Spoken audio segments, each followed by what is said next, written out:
नमस्कार, times of Swaraj के खास कार्यक्रम ऑपरेशन के पाठक में आप सबों का स्वागत है। मैं हूं संतोष सिंह और आज हम ऑपरेशन के पाठक में बात कर रहे हैं छात्र घोटाले का। जी हां, ये हम छात्र घोटाले की बात इसलिए कर रहे हैं कि जब से के पाठक ने इस नियम में सख्ती बरतनी शुरू किया है कि 15 दिनों तक अगर लगातार स्टूडेंट स्कूल नहीं आते हैं तो उनका नाम काट दीजिए, और नाम काटने से पहले हर तीसरे दिन पर उनके गार्जियन को नोटिस भेजिए कि आपका बच्चा नहीं आ रहा है।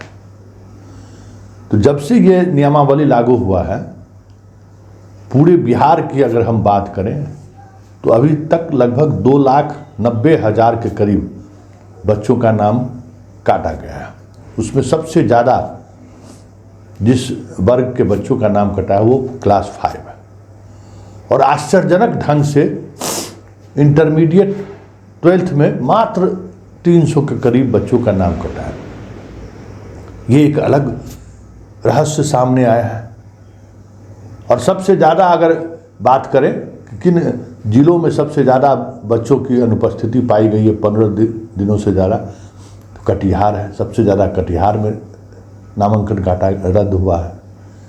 मतलब कि क्लास 5 का बच्चा सबसे ज़्यादा एब्सेंट हुआ, इसका क्या मतलब है? इसका कुछ योजनाओं से संबंध है या कुछ और बात है? क्योंकि के पाठक ने जब ज्वाइन किया और जब नियमित वीडियो कॉन्फ्रेंसिंग के माध्यम से छात्र की उपस्थिति के बारे में जब डाटा लेना वो शुरू किए, तो वर्ष 2022 और 23 में जितने छात्रों का इन्होंने नामांकन दिखाया था, और फिर 23 के शुरुआती दिनों में जितने छात्रों का नामांकन दिखाया था, उस तमाम रेशियो पर अगर गौर कीजिए तो 40 लाख बच्चे, 1-2 हज़ार नहीं, 2-3-5 लाख नहीं, अचानक 40 लाख बच्चे गायब हो गए नामांकन पंजी से। कहाँ से नाम लिखाया, कैसे नाम लिखाया, सब खत्म। 40 लाख बच्चे। अब बताइए तो, क्लास 1 से लेकर 12th तक। मतलब शुरुआती एक सप्ताह के दौरान ही ये चीज़ें सामने आने शुरू हो गई कि ये जो नामांकन का जो रेशियो दिखा रहा है स्कूल के शिक्षक के माध्यम से, जो शिक्षा विभाग जो भेज रहा है कि कितने बच्चे हमारे पढ़ रहे हैं, उस बच्चों की संख्या में 40 लाख गायब। वो 40 लाख अपने आप गायब हो गया। हैरान करने वाली बात थी कि आखिर इतने बड़े स्तर पर कैसे आप छात्रों की संख्या बढ़ाकर आप भेज रहे थे। इस वजह से बीपीएससी को परेशानी हुई। अब बीपीएससी हर जिले का छात्र का अनुपात मांग रहा है कि आपके यहाँ छात्र कितना है, एक्चुअल छात्र कितना है। हर जिले से अपने तरीके से मंगवा रहे हैं। फिर जो स्टेट का जो डाटा है वो डाटा को दोनों को मिलाकर कुल कितने शिक्षकों की बहाली होनी है वो रेशियो निकाला जा रहा है। लेकिन सवाल ये है कि छात्र के बारे में गलत फिगर देने का मतलब क्या है? ऐसा नहीं है कि छात्र है नहीं, छात्र है, और 10th 12th में जो स्थिति बनी है वो भी आपके सामने है, हमारे सामने में, कि किस तरीके से अराजक स्थिति बन गई है स्कूल में। आज इस वजह से 160-70 जगह परीक्षाएं नहीं हो पा रही है। डीएम को वैकल्पिक व्यवस्था करने के लिए बोला गया है। 25 तारीख से लेकर 4 तारीख तक परीक्षा है, मंथली एग्जाम होगा। वो भी कहानी एक अलग कहानी है जो कल सब चला रहे हैं। लेकिन ये छात्र घोटाला कैसे हुआ, ये भाई समझने वाली बात है। तो अब पता ये चल रहा है कि जो फेक छात्र थे उसकी बड़ी राशि मध्याह्न भोजन में निकल रही थी। क्योंकि देखिए, छात्रवृत्ति कि जो भी राशि है वो अकाउंट में जा रहा है, बच्चों के अकाउंट में जा रहा है। चाहे साइकिल हो, पोशाक हो, या मंथली 50-100 रुपये जो सरकार की तरफ से मिलते हैं वो हो, फर्स्ट डिवीज़न करने से में जो पैसे मिलते हैं वो सीधा बच्चों के अकाउंट में जाता है।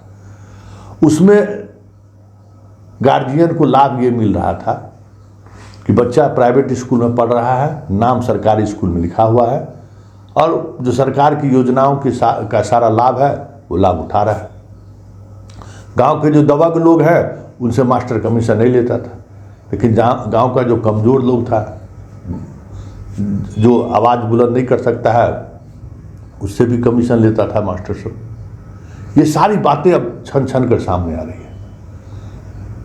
और अब तो समझ जाइए कि जो चीज़ें कही जा रही थी, अब बताइए कि मध्याह्न भोजन की राशि पूरे बिहार में जितने खर्च हो रही थी रोजाना, उसमें 35% की कमी आ गई है अचानक।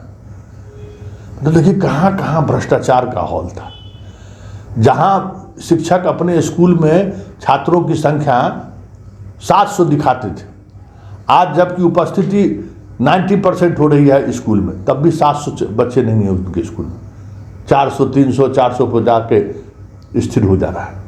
और वर्षों से 600 से 700 बच्चों का वो मध्याह्न भोजन ले रहे हैं। अब समझ जाइए कि 100-150 बच्चों का रोज का अगर मध्याह्न भोजन का अगर 12 न्यारा हो तो समझ जाइए कितने बड़े स्तर पर राज्य में मध्याह्न भोजन का खेला चल रहा था। और किस तरीके से एनजीओ, शिक्षा विभाग के पदाधिकारी और हेडमास्टर मिले हुए थे। तो एक बड़ा कह सकते हैं कि भ्रष्टाचार का जो एक हॉल था उस पर हमला हुआ है। भ्रष्टाचार का जो एक बड़ी मछली थी उस पर हमला हुआ है। स्वाभाविक है कुलबुलाहट होना।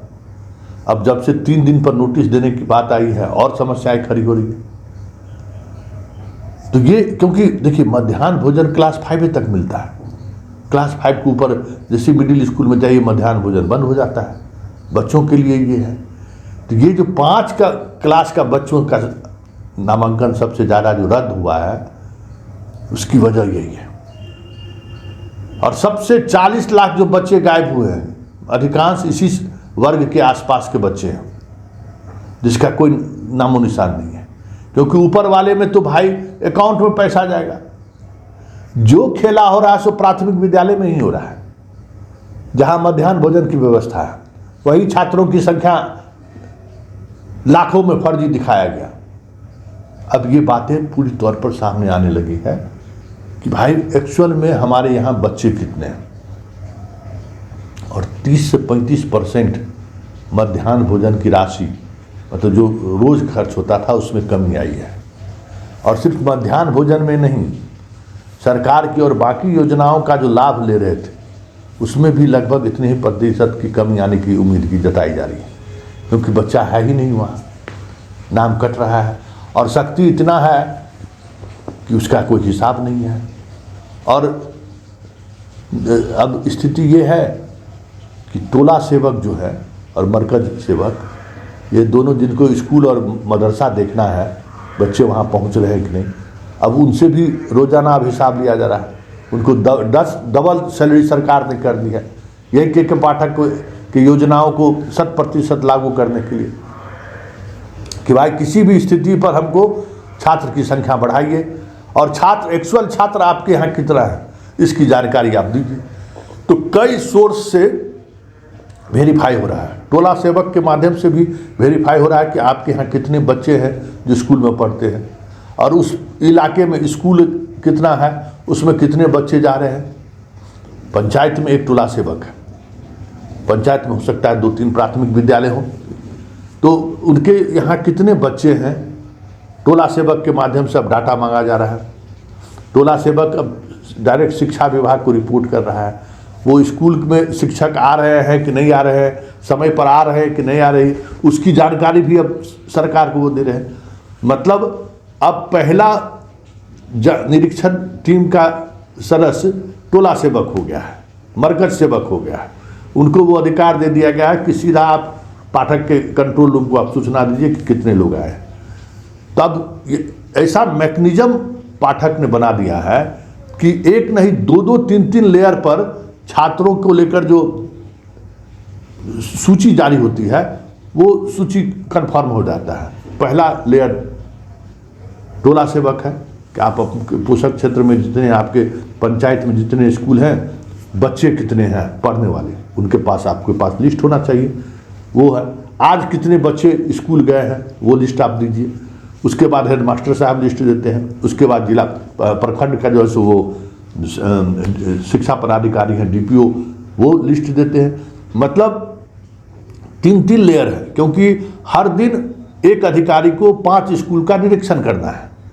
तो निरीक्षण में क्या रिपोर्ट आया, कितने बच्चे उपस्थित थे, वो रिपोर्ट सुबह में जो है सो उपस्थिति दिखा रहे हैं हेडमास्टर, वो रिपोर्ट, टोला सेवक जो रिपोर्ट दे रहे हैं वो रिपोर्ट।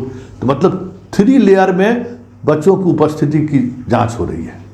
स्वाभाविक है कि लगभग जो ग्रामीण स्तर पर जो चर्चा है 80 से 90% तक छात्र की उपस्थिति को लेकर जो खेला चल रहा था उस पर कंट्रोल आ गया है। अब फर्जी छात्र की गुंजाइश कम हो रही है। तो ये देखिए शिक्षा विभाग का कारनामा कि छात्र के नाम पर घोटाला हो रहा था, और वो घोटाला सिर्फ मध्याह्न भोजन का खेल था कि मध्याह्न भोजन को कैसे हम जो है सो रेगुलेट करें, कैसे बड़ा खेल है मध्याह्न भोजन से। तो वो जो मध्याह्न भोजन के सहारे जो खेल खेला जा रहा था उस पर तो रोक लगा ही लगा है। साथ ही जो छात्रवृत्ति के नाम पर जो एक बड़ा खेल हो रहा था, विभिन्न योजनाओं का लाभ ऐसे छात्र उठा रहे थे जो सरकारी स्कूल में पढ़ ही नहीं रहे थे, वो लगभग 99% अभी जो व्यवस्थाएं बनाए गए हैं उसमें नियंत्रित होता दिख रहा है। देखिए के पाठक है तो मुमकिन है कब तक ये चीज़ें चलती हैं। लेकिन एक बात जो सबसे गौर करने वाली बात है कि आने वाले समय में पाठक रहें या न रहें, एक ऐसा मैकेनिज्म डेवलप कर रहा है। हालांकि वो शिक्षा विभाग उस मैकेनिज्म पर बहुत पहले से काम कर रहा था, लेकिन लागू नहीं हो पा रहा था। लागू करने के लिए जो विल पावर की जरूरत थी, उस विल पावर को पाठक ने दिखा दिया। ऑनलाइन अटेंडेंस, छात्रों का सैटेलाइट से फोटोग्राफी, गूगल मैप से गतिविधियों पर नज़र रखने वाला, वो सारा कुछ शिक्षा विभाग का अपना अलग से आईटी टीम, और ये सब पहले से हो चुका है। स्मार्ट क्लास का मटेरियल सब चीज़ उपलब्ध है। हाँ, पाठक के आने से उसको 100% लागू कर दिया गया, जो लागू नहीं हो पा रहा था। संघ मास्टर का अपना विचार, शिक्षा विभाग के अधिकारियों का लतीफ़ी, पैसा कमा रहे हैं, इस सब पर बातों पर ध्यान नहीं दे रहे हैं। ये सारी चीज़ें जो अवरोधक थी उसको पाठक ने ध्वस्त कर दिया है। और अब एक ऐसा मैकेनिज्म तैयार हो गया, एक ऐसी कड़ी तैयार हो रही है जो अब उसको तोड़ने में काफ़ी वक्त लगेगा। लेकिन एक बड़ा बदलाव अब स्कूल में दिख रहा है और अब इसकी चर्चा भी होनी शुरू हो गई।